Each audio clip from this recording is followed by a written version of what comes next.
Stop it. Stop it.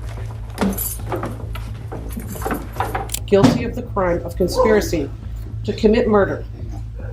Alright, we're gonna need to take a break. Women are often seen as the calmer, more composed gender, but there are rare moments when that perception shatters. When they cross the line into murder, the consequences can be devastating. And when faced with their sentences, some women unleash their raw emotions in shocking ways. Let's take a look at the craziest reactions from female killers as they grasp the reality of their actions. Would never take Kale's father away from him. I would never be able to do that. Diana Lovejoy. This is Diana Lovejoy. She was born in October 1972 and eventually became a fitness instructor and YouTuber. Diana seemed happy and joyful on social media, but she was going through huge troubles in her personal life. She was in a strained relationship with her ex-husband Greg Mulvihill. When they agreed to divorce, problems only seemed to arise. They battled over the details of their divorce, and one of the major points of contention was the custody of their son. The boy, being very young, wasn't old enough to decide who he wanted to stay with. Diana had dated her ex-husband Mulvihill for a few years before they finally got married in 2007. From the onset, the marriage's foundation was wobbly. Diana had suffered multiple miscarriages before she finally had her son. About 7 years into the marriage, Diana filed for divorce. Their long court case only caused more issues and more fighting. I went and I witnessed my son be molested once.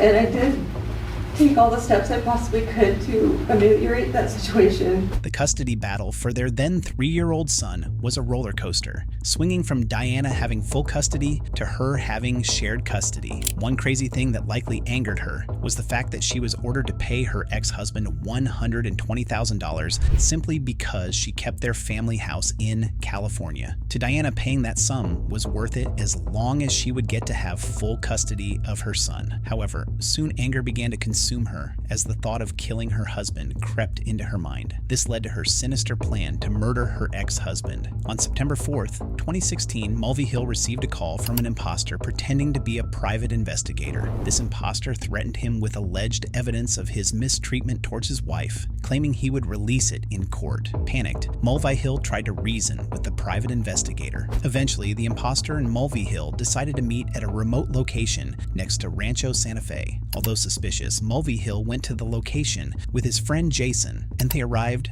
around 11:12 p.m. As Mulvihill waited, he noticed movements in the bushes. Before he could take action to investigate, he was shot suddenly. Luckily for Mulvihill, the bullet missed his heart, and he was able to survive the shooting. Immediately, the police began to investigate the attempted murder, but they already suspected that the culprit was Diana. Evidence, including cell tower data, eventually pointed all arrows to her as the mastermind behind the attack. I still care about Greg in as much as I did love him. I loved him a lot.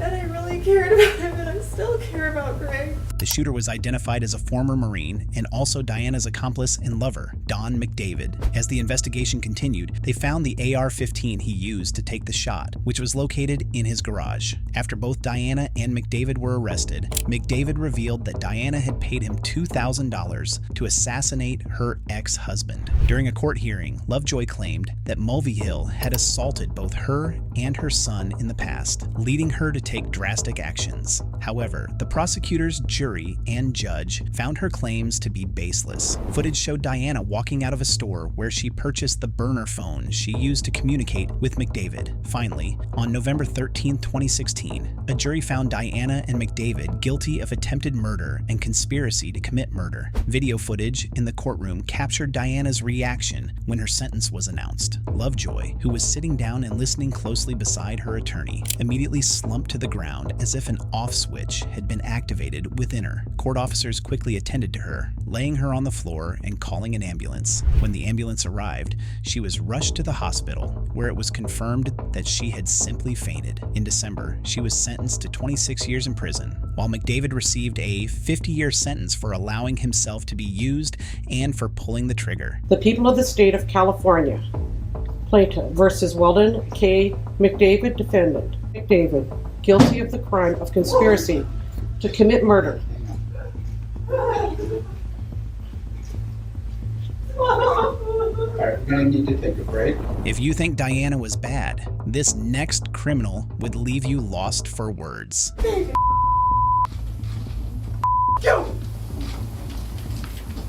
Everybody want to know? Yes, I did kill her! Michelle Blair. The Michelle Blair case is one that's quite baffling. Imagine requesting your own life imprisonment without parole as punishment. It is not right. Dr. Schreiner only talked to me less than half an hour. Okay. The things that he Hold has on Ms. here. Blair, I want to make sure I have the proper amount of time to discuss that with you.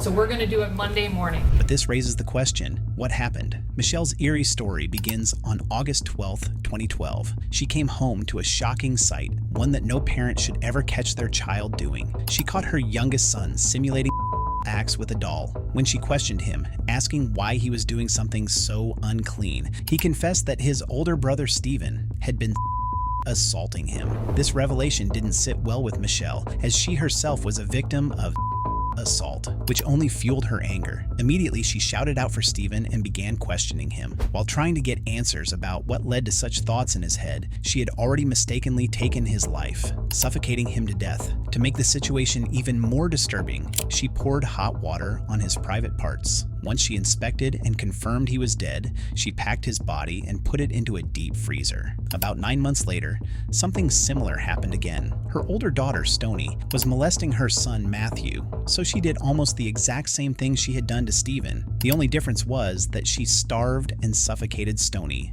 until she eventually died. The crazy thing is that she had yet to dispose of Stephen's body, even after 9 months. She then stuffed Stoney's body into the same freezer where she had put Stephen. Both murders occurred in 2013, but the authorities found out much later when Michelle was evicted from her home because she couldn't keep up with payments in 2015. What's truly scary is the fact that she had murdered and kept the bodies of 2 of her children for years. The question arises, didn't the children have any social footprints?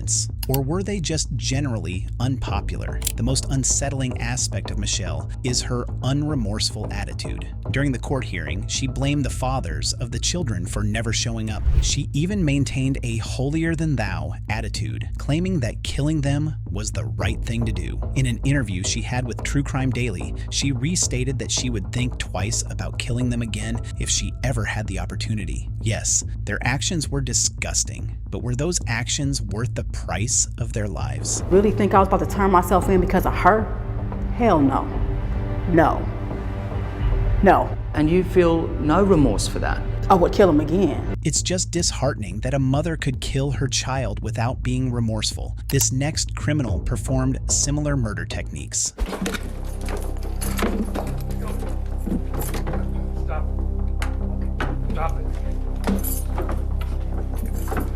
Taylor Shabbe. The woman trying to beat up the cops in that clip is Taylor Shabbe. On February 23rd, 2022, something eerie was found in a bucket in Green Bay, Wisconsin. A mother, Tara, discovered the dismembered head of her 24-year-old son, Shad Therian. Upon seeing this, she began to shiver and quickly called the police. As the police investigated, they found something much more disturbing. The more they searched, the more they uncovered several other body parts at different locations. The culprit, Taylor Shabbe, used to date the victim, Shad Therian, and their relationship actually lasted for a while. 2 days before the victim was found, Taylor had picked him up from his mother's house. She took Shad to another apartment where they met up with a third party. They ingested illegal substances for hours before they went back to Shad's apartment. By the time they arrived at his apartment, they were already quite tipsy and ended up getting intimate in the basement. Shad's mother, Tara, had been out with her boyfriend when Taylor and her son arrived home. During their intimacy, Taylor did something terrible. She began to strangle Shad so badly that he started to cough up blood. His coughing up blood wasn't enough to deter Taylor from her actions, and eventually, she took his life. The investigation revealed that the killing tool was a metal chain. After she killed him, she dismembered his whole body, leaving his head in his mother's basement. She separated his organs and parts, putting them in plastic bags and cardboard boxes. The way Taylor murdered Shad was so peculiar and so different that it is still talked about to this day. But if you think what she had already done was horrifying, then you are completely mistaken. He's my ex. Your ex-boyfriend? Yeah. Well, they found a kind of disturbing stuff at the house there. Oh, really? Yeah. Yeah. A lot of blood. She didn't just take his life, she continued to torment a dead man. She went as far as mutilating his body with intimate objects. She even claimed that she still had intercourse with the already dead Shad, demonstrating a maximum lack of respect for the deceased. As she gave her statements and speeches while being questioned, she spoke with pride and without any remorse. She later appeared in court about 3 months after her arrest. The police concluded she was the culprit after they found remains of Shad's body in the back of a minivan. She was eventually charged with homicide, third-degree assault, corpse mutilation, among other counts. When the incident was investigated further, it was revealed that Taylor had drawn inspiration from the infamous serial killer Jeffrey Dahmer, who had ritualistic habits with every victim he murdered. You meet the same fate as your idolistic Jeffrey Dahmer. So have a good life, shit business. To make the already eerie picture much worse, Taylor even claimed that after she dismembered Shad, she drained his blood into the bathtub and took a shower with it. One thing was clear, she had a scary fetish. When the interrogator heard this, he was shocked to his core. He couldn't believe what his ears had just registered. When she was supposed to defend herself, she chose to do the complete opposite, revealing even more about her disturbing mindset. Mr. Jolly, have you and your client received a copy of the information? Yes, Your Honor. Are you asking that the information be read out formally in open court? No, Your Honor, we waive the reading of the information. I've gone over it with my client. It does appear to mirror what is in the complaint. We enter not guilty pleas at all costs. Instead of feeling remorseful for her actions, she instead punched her lawyer. This shocking action left the audience even more stunned than they already were. Suddenly, out of nowhere, she hit him in the face, which could be her way of saying he did a lousy job. Before this incident, on September 1st, 2022, her lawyer, Quinn Jolly, had submitted a plea of not guilty by reason of insanity due to the nature of her actions. It was later revealed that the reason she attacked her lawyer was that he suggested moving the trial date back a little. After this incident, the fed-up lawyer told Judge Thomas Walsh that he planned to remove himself from the case, stating he couldn't keep up with such disrespect. Following this event, in all her other appearances in court, she was seen wearing spit guards due to her unpredictable behavior. In one of the court hearings, even her uncle had to speak out, explaining to her that what she did was simply horrible. He also said it was the consequence of her refusal to get help for her condition. You wouldn't be in this situation right now. None of us would be in this situation. But to take the cowardly path that you did and to make other people suffer because you were suffering is pretty shitty.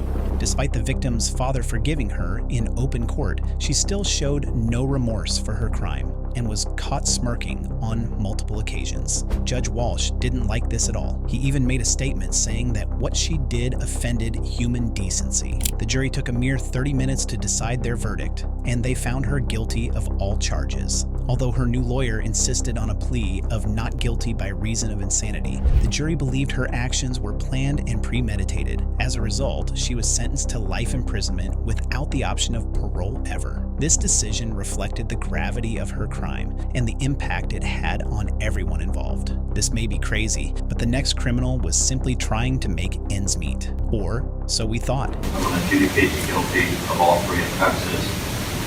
As to count 3, I'm going to sentence you to 11 years Florida State Prison, Department of Corrections. Kyandra Cook. This is Kyandra Cook, a 19-year-old girl. In 2018, both she and her mother went viral for their intense reaction at the S. James Foxman Justice Center in Florida after she was sentenced on 3 charges. The charges included carjacking, attempted carjacking with a deadly weapon, and felony battery. Years in state prison.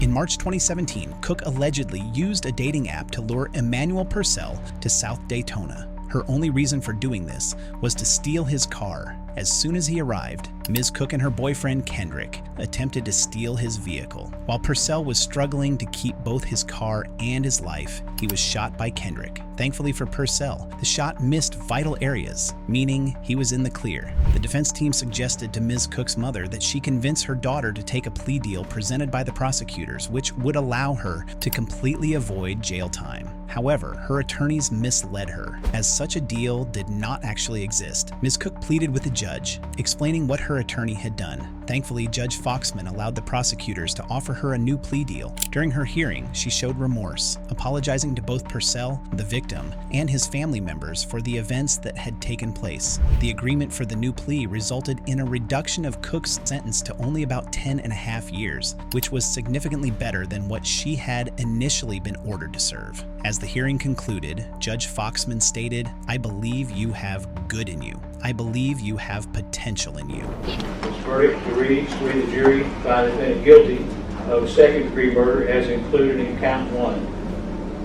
Signed by the foreperson of the jury. Shelby Isaac. On the 22nd of January, Shelby Isaac shot and killed 2 people at the Sycamore Lake Apartments in Memphis, specifically in a Westchester block parking lot. Her victims were Eddie Tate II and Edwina Thomas. Shelby had initially contacted Eddie to buy $250 worth of hair weaves from him. Then, she reached out once again under the guise of wanting to buy more. They arranged to meet at the Sycamore Lake Apartments. Upon arriving there, Shelby changed the purpose of the meeting. It went from her trying to buy more hair weaves to her demanding her $250 back from the initial purchase. Tate, who arrived at the apartments with his girlfriend Thomas, who was about 8 weeks pregnant at the time, was taken aback. When they pulled up and waited for Shelby, something unexpected happened. They noticed Shelby pull out a gun and begin shooting at their car. The situation was sudden and shocking, but Tate tried to drive away. Unfortunately, his efforts failed, and Shelby ended up killing them both. When the police arrived at the scene, they found Tate's body lying on the pavement with multiple bullet holes in it. He was pronounced dead at the scene. Thomas, on the other hand, was still struggling,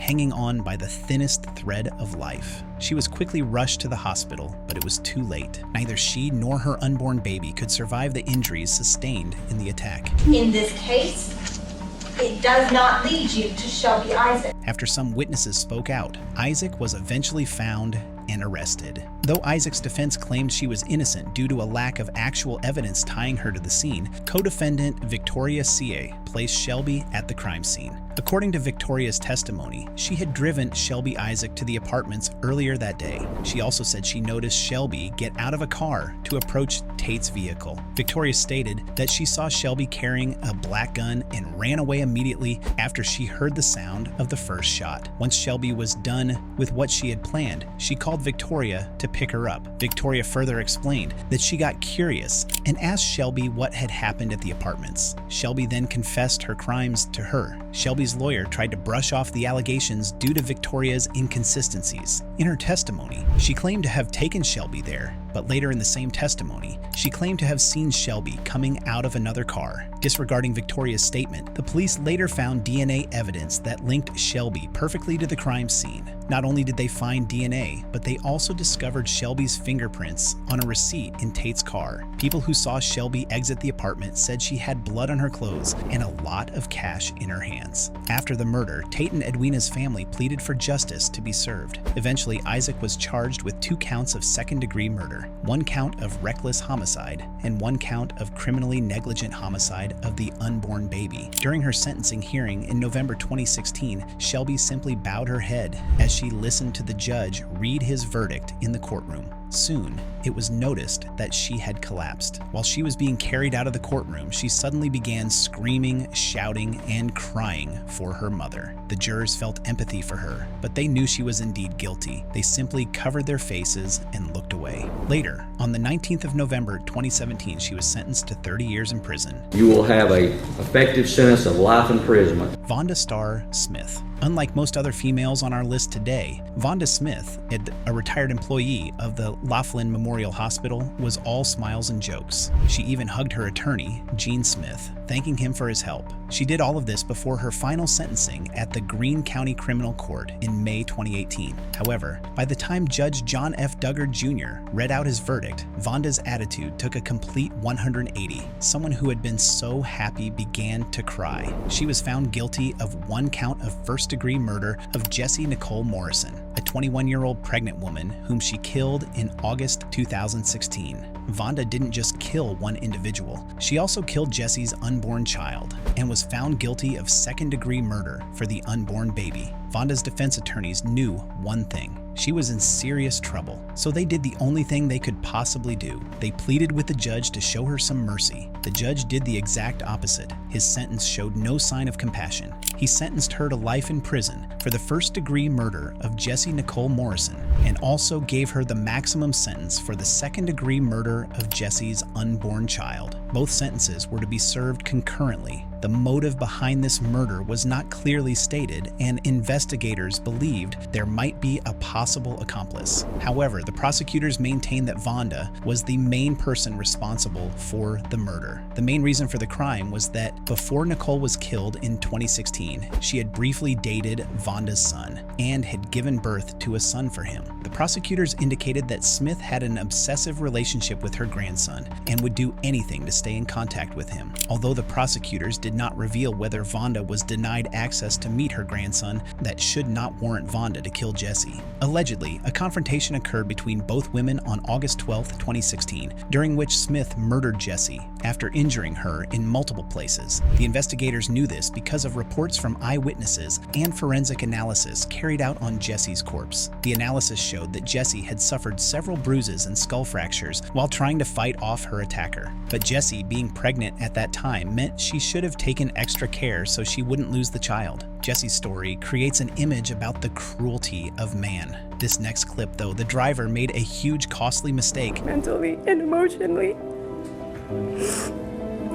I didn't think further into the consequence. Bonnie Duarte. Back in October 2010, 29-year-old Bonnie Duarte was sentenced to over 50 years for her role in a DUI crash. The crash took the lives of 3 teenagers from Las Vegas and left one with injuries so severe that he became bedridden. The Las Vegas teenagers were enjoying their break in Huntington Beach when suddenly a Hyundai Sonata driven by Bonnie appeared out of nowhere. Bonnie's car collided with a parked Corolla where the 4 teenagers were. The impact was massive. The force pushed the Corolla toward a pole and it immediately caught on fire. During the trial, the parents of the teenagers made sure Bonnie would understand their feelings. One of the parents said, "You are an ugly, heartless, cold monster, and that's what you will always be." Bonnie didn't seem to care about the effects her actions had or who they affected. As long as she was okay, she had no issues. Another parent expressed their heartbreak saying, "Brooke has been dead 700 days today. I've missed my daughter 700 days.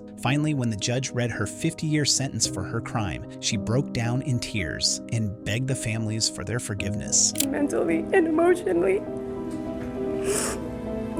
I didn't think further into the consequence. Immediately she was sentenced, reality dawned on her. She had killed innocent children. Though she murdered the children unintentionally, this next video would leave you shocked. Camilla Gaetz. That apartment too. You were relentless. You stabbed, you stabbed, you stabbed, you stabbed, you stabbed until he was dead. Even the judge was taken aback by the hideous murder of Marcel Hill. Gamet was 32 when she murdered her boyfriend. Her story made its rounds all across America. She stabbed Marcel with a knife 11 times. 2 stabs could be seen as a mistake, but 11 is a clear statement driven by anger. Before she stabbed him, though, she brutally beat him with anything she could find around, including frying pans, spoons, and pots. She was later sentenced to life in prison without the option of parole. During her hearing, the judge had to voice his real thoughts on the matter, not sugarcoating his words in any way. He said that what she did was one of the most cold-blooded murders he had ever seen in his career. The chilling details of the case left a lasting impression on everyone involved, highlighting the severity of her actions and the impact they had on the victim's family and the community.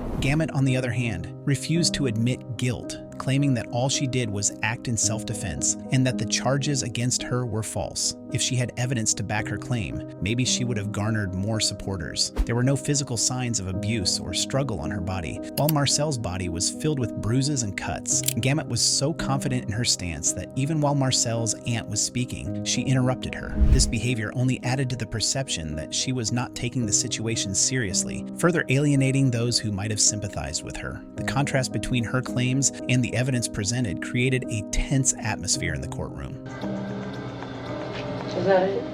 When I finish, I'll let you know. Oh, okay. Serious? And you're gonna shut your mouth or I'm gonna have some duct tape put on it. You think killing your boyfriend is bad? The next woman killed her only grandson. Why did you keep shooting him? On the charge of homicide, second-degree murder, that you serve 20 to 40 years in the state prison. Sandra Lane. Back in April 2013, Sandra Lane, a 75-year-old retired teacher. I know what I've done. I don't know what else to say. I just don't know. I didn't want to die in jail or prison. Was overcome with tears as the judge read out her sentence for second-degree murder. Why did you keep shooting him? On the charge of homicide, second-degree murder, that you serve 20 to 40 years. Most who attended the hearing were left in awe when they heard how long she was sentenced for. Thinking about this, she was already 75 years old. If God kept her well, she would last another 10 to 15 years. But one thing was clear: prison would be the last home she ever knew. Another shocking aspect for the audience was the action of Sandra's daughter. She didn't even attempt to plead with the jury for mercy on her mother, or to ask for a lighter sentence. Instead, she did the complete opposite. She cheered as her mother's sentence was read and demanded that the court impose the maximum sentence possible. The reason for this cruelty boiled down to Sandra's victim.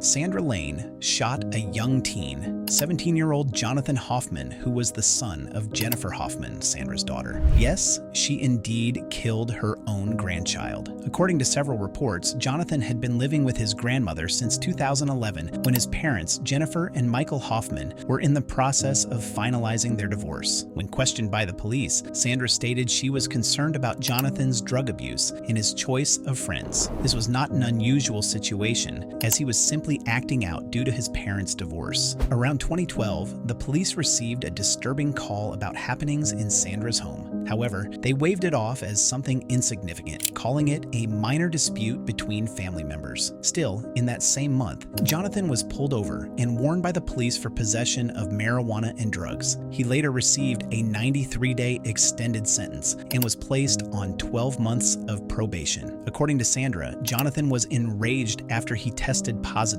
for synthetic marijuana, known as K2 or spice. She said he was so angry that she had to stop on the road 3 times to calm him down before they arrived home. However, when they got home, another heated argument began, and Sandra shot her own flesh and blood 10 times with a handgun. Now, shooting someone once can be a mistake, but shooting someone 10 times proves there is a deeper undertone. Sandra Lane's defense claimed she acted out of fear. The lawyer also tried to play on the emotions of the jury, stating that the event itself was taking a toll on her and that whatever sentence was given to her wouldn't change the truth that she killed her own grandson. But the jury obviously didn't agree with this line of thought, so they delivered a guilty verdict. If you enjoyed these cases, then make sure to check out our next ones shown on screen.